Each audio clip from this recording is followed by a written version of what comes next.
Hey serious kids, எல்லாம் எப்படி இருக்கீங்க? How are you all? So it's Sunday, that means we're doing another lesson. We're going to learn a lot more about Jesus. Before we start our lesson for today, let us recap last week's lesson. I hope you guys remember what we taught you all last week. We learned about the Tower of Babel. It teaches a lot about human pride and how much God hates pride. Pride is the root of all sin because it causes us to turn away from God instead of growing closer to Him. Let us start with an opening prayer. Children morning நம்ம இப்போ pray பண்ண போகிறோம். ஏசப்பா அந்த அருமையான நேரத்துக்காக நன்றி செலுத்துகிறோம். அப்பா நாங்கள் கேட்குற அந்த கதையை நீ ஆஸ்வதிக்கமா நீ ஜெபிக்கிறேன். அப்பா சொல்லிக் கொடுக்குற டீச்சரை நீ ஆசீர்வதிங்க. ஒவ்வொரு பிள்ளைங்களும் சமூகத்தில் தாழ்த்துக்கிறேன். அவனோட கத்தாம அந்த கதைகளை கேட்கத்தக்க நீர் வழிநடத்த போதுக்காக நன்றி செலுத்தி இயேசு கிறிஸ்துவை நான் ஜெபிக்கிறேன் எங்கள் ஜீவனில் பிதாவே, ஆமென். Next, we are going to have our worship time. Let us all stand and let us worship God. My God is so big and so strong and so mighty. There's nothing my God cannot do. My God is so big and so strong and so mighty. There's nothing my God cannot do. My God is so big and so strong and so mighty. There's nothing my God cannot do. My God is so big and so strong and so mighty. There's nothing my God cannot do. In the beginning, God made everything. God simply spoke and the world came to be. He sent a flood and made everything new. He parted the sea and let His people walk through. He helped a boy bring a giant right down. Joshua marched, the walls fell to the ground. These acts of power are worthy of praise. But if you want to question my God and His ways, I'll look you in the eye and say, my God is so big and so strong and so mighty. There's nothing my God cannot do. My God is so big and so strong and so mighty. There's nothing my God cannot do. Though we are sinners, He still gave us worth. God sent His Son to live here on the earth.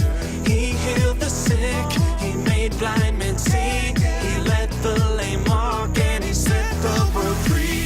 He died on a cross and He rose from the grave. He conquered sin, He is mighty to save. He went to heaven and He's coming back. God's word is true, but if it's attacked, I'll look you in the eye and say, my God is so big and so strong and so mighty. There's nothing my God cannot do. My God is so big and so strong and so mighty. There's nothing my God cannot do. God the Spirit, God the Father, God the Son. 1 plus 1 plus 1 equals 1. God the Spirit, God the Father, God the Son. 1 plus 1 plus 1 equals 1. I want the world to know about my God. I wanna live so the whole world can see that my heart has changed, I'm forgiven and new. If people need proof, may they see it in me. Let's look the world in the eye. Let's look them in the eye and say, my God is so big and so strong and so mighty. There's nothing my God cannot do. I'm not afraid because God is so big and so strong and so mighty. There's nothing my God cannot do. My God is so big and so strong and so mighty. There's nothing my God cannot do. My God is so big and so strong and so mighty. There's nothing my God cannot do. My God is so big and so strong and so mighty. There's nothing my God cannot do. Now we are going to sit back down and we are going to start with our Bible lesson. Shalom children, இன்னைக்கு நம்ம Abraham பற்றி கதையை கேட்க போகிறோம். எல்லாம் ஆயத்தமாக உட்காந்து அந்த கதையை கேட்போம். Many years after the time of Noah, there was a man named Abram.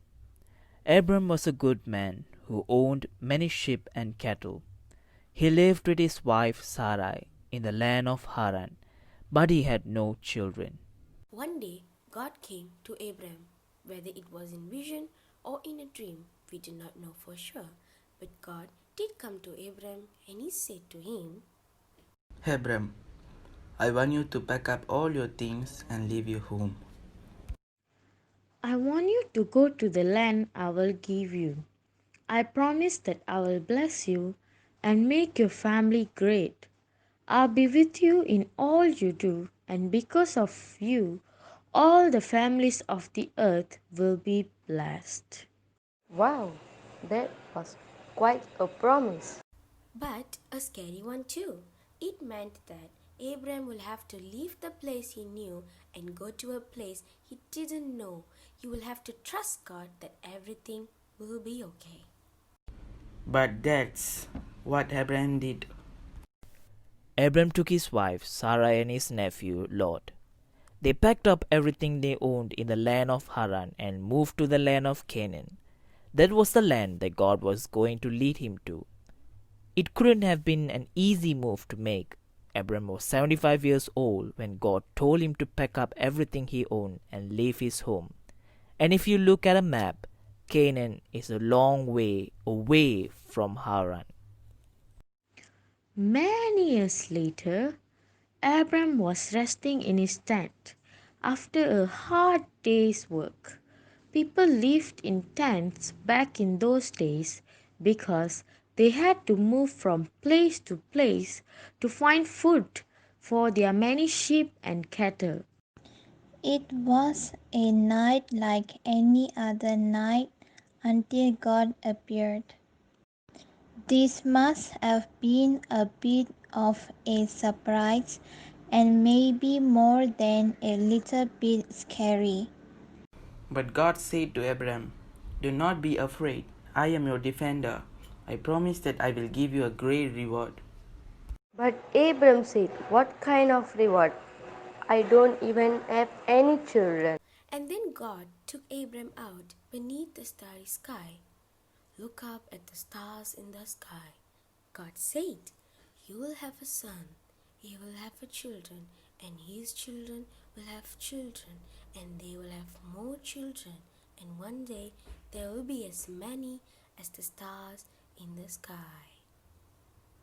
Abram said, how can this be? I am old. But God had made a promise to Abram. God promised Abram that he would have children, and from him a great nation would come. God promised that they would live in the land that God had given them.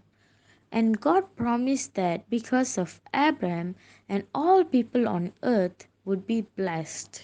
And God always keeps his promise. Abram believed God's promise, and Abram's faith pleased God. It was Abram's faith in God and his promise that made things right between Abram and God. It is an important thing to remember.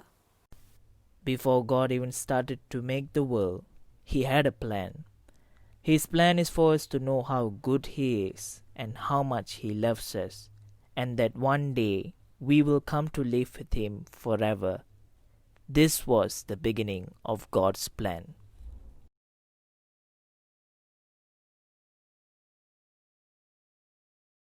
This week's memory verse is from James 2:17. Faith by itself, if it is not accompanied by action, is dead. Faith by itself, if it is not accompanied by action, is dead.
சொல்கிறேன். இப்போ நம்ம கண்ணை மூடி ஜெபம் பண்ண போகிறோம். Teacher எப்படி சொல்கிறோன்னு அதுமாரி சொல்லுங்கள். ஏசப்பா, ஆபிரகாம் எப்படி உங்கள் மேலே விசுவாசம் வச்சுருந்தாரோ அதுபோல் நாங்களும் உங்கள் மேலே விசுவாசம் வைக்கத்தக்க உதவி செய்யுங்க. இயேசு நாமத்தில் ஜெபிக்கிறோம் எங்கள் ஜீவனுள்ள பிதாவே. Hey kids, thank you for watching and we love you guys. Stay safe and we will see you soon. Take care.